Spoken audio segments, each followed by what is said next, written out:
I'm Michael Hussar. I'm an oil painter. I'm here in Pasadena in my studio.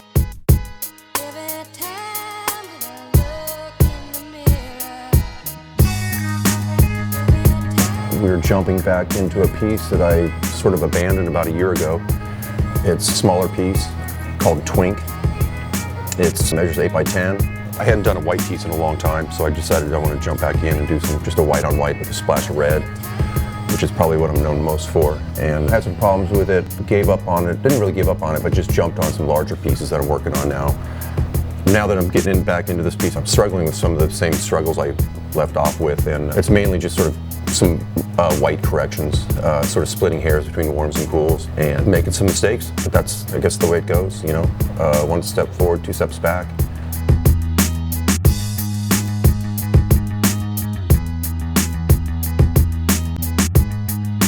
I did my first painting when I was 6 years old. I went for, I didn't really pick the brushes back up until I was in my early 20s, I guess.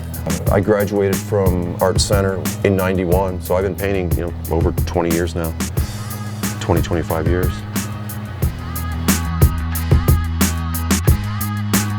I started teaching, it's about 5 years exactly, actually, after I graduated from college.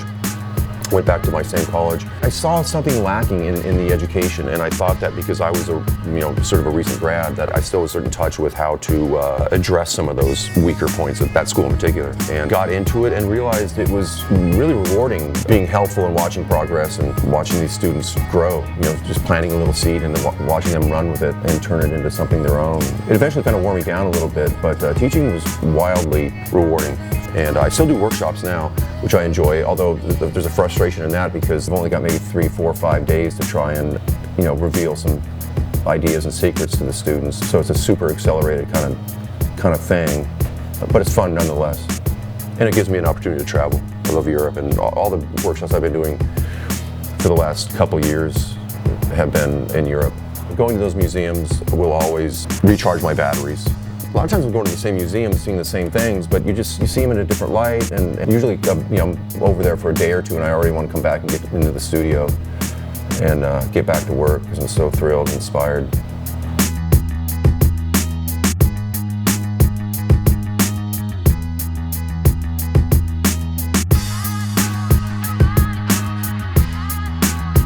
First took interest in art. My old man was the classic Sunday painter, and I would watch him work and occasionally work alongside him.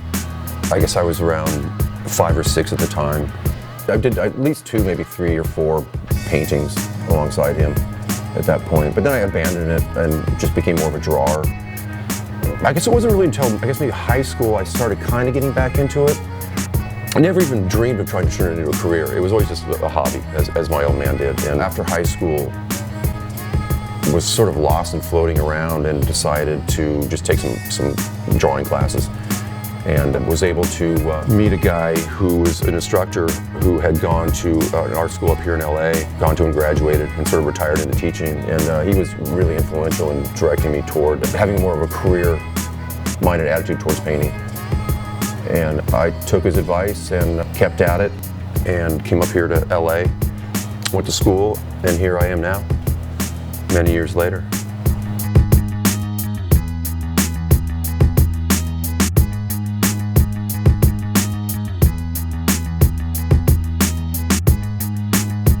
I love to get up and have coffee, and I love to go right back to bed, take a nap after a pot of coffee. Actually, that happens sometimes, not all the time.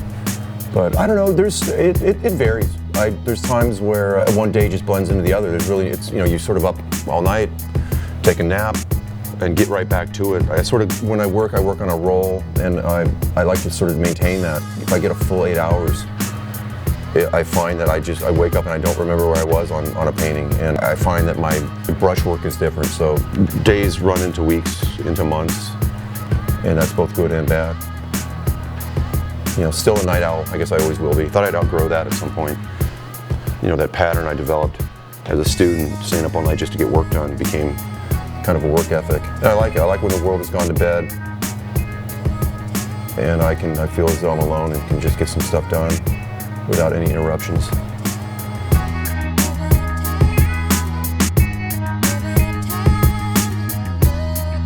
I guess the theory is if you're working smaller, you can you should be able to work quicker. But I find that they all kind of take about the same. I mean, a little more time for a larger piece. But these little ones, you're just sort of detailing out, over-detailing things at times, which just can take forever. I prefer to use larger brushes, work on larger paintings, and have larger results. But people like little intimates. They're more affordable and fit on the wall a little easier. The larger pieces I'm working on are 6x8 and 6x4, so they're pretty big pieces. Once they get framed, you about another foot all around on the pieces, so it requires a pretty big wall, a pretty big room to accommodate that.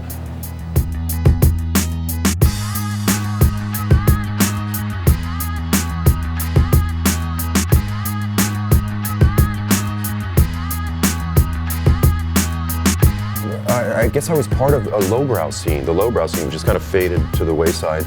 But then titles sort of changed, and I became associated with a group called Pop Surrealists, and then sort of Symbolists.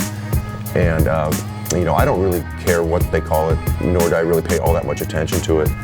And what they refer to it now, I couldn't tell you. I've kind of lost track of the art scene, gallery scene. It sort of bores me a little bit. And working with galleries can be frustrating for a number of reasons. But I guess pop surrealism, I just call it painting.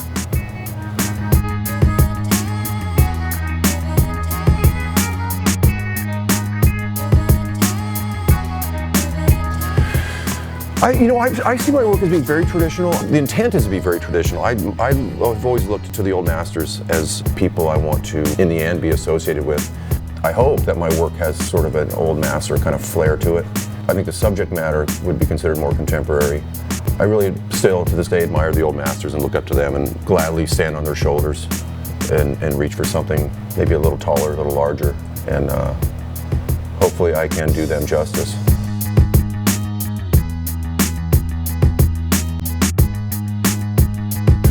I've always based my work on me. I've always looked at them as autobiographical images or objects. I really have nothing else to paint about. It's just me being me.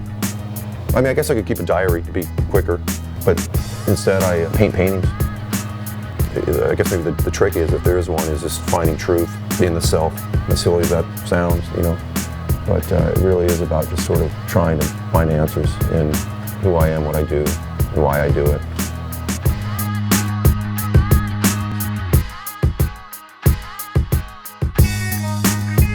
I look towards now, it's always evolving. I think, probably the most influential at the moment is Anthony van Dyck.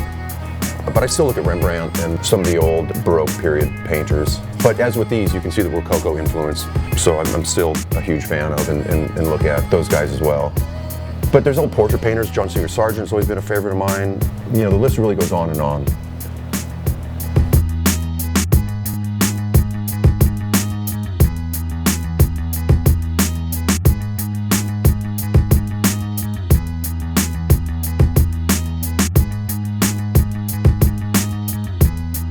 The tools we work with have changed very little over the ages, but better tools always give better results. I'm always fascinated by students buying cheap paint, cheap brushes, and expecting good things to come of it. You've got to make that investment up front.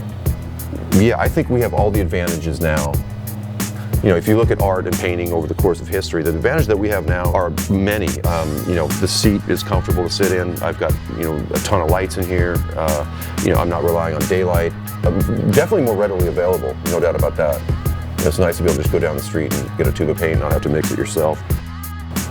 I've started using treacle brushes for my alla primas. I use them a little bit on these smaller gallery pieces, but I'm finding that the hog's hair brushes from Treacle are really good, strong brushes and move paint around really effectively and efficiently. Alla prima is it's considered a direct approach, where this is indirect, where I'm sort of building and sanding and building some more, then glazing back. It's and building a painting over time. The alla primas are done rapidly, and you need a good brush that'll hold up to that kind of abuse. I've tried a bunch of brushes without much success. These Treacles are really well built. They hold up well. So I recommend anybody at least try the Treacles. I'm hoping to just keep doing what I'm doing my best to avoid galleries, selling work on my own, do a little more sculpting, working three-dimensionally, which I still enjoy doing. I've got some things that are underway for my next show. I just want to keep going, keep getting better, keep producing, and keep evolving.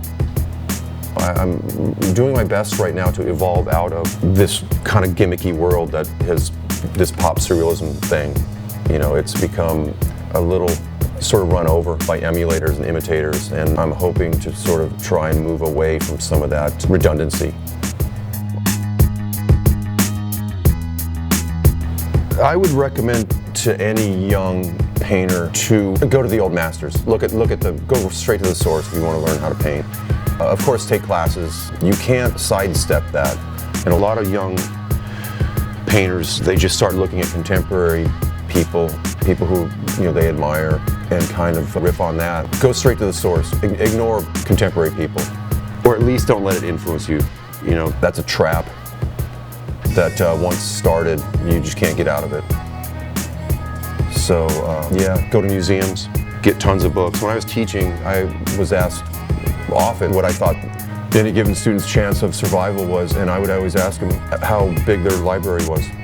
If they had a bunch of books, they'll probably win. If they've got no books at all, or very few, then there's no chance. They're not hungry enough. They're not studying.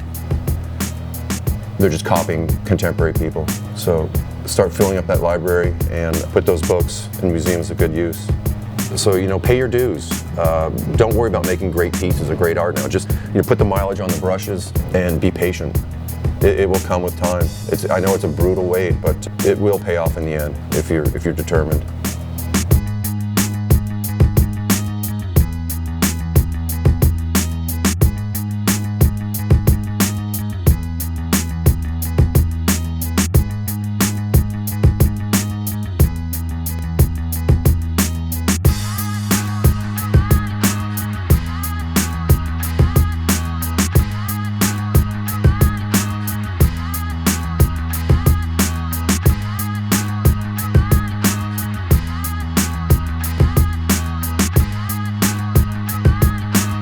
This is the frame for Twink. It's underway. I've a little bit further with the painting, and then into the frame. Yeah, these are some of the Olaprimas that we've been doing up here at the studio. We've got a group of us get together, Nico and Dr. Hill, and a bunch of us have a model come in. Usually we've got about 4 or 5 hours to finish one.